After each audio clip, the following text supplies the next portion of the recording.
La NUPES propose de reconnaître comme maladie professionnelle le burn-out.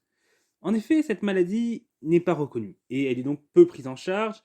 On dispose donc aussi du coup de peu de chiffres à son sujet officiel, puisque en absence de reconnaissance, on peut que avoir des estimations de différentes études.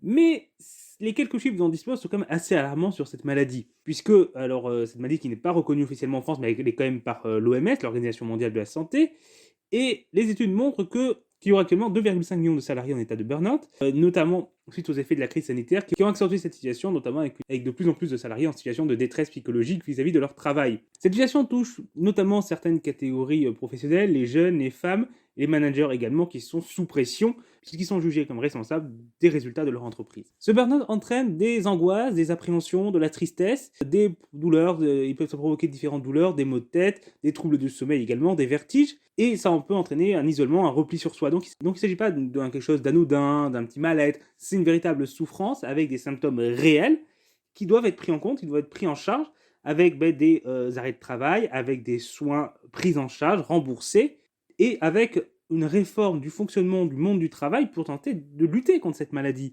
Puisque les réformes du quinquennat ont aggravé au contraire la situation, notamment avec les ordonnances Macron qui ont fragilisé les droits des salariés, les exposant plus durement à une souffrance du travail et à des abus du management.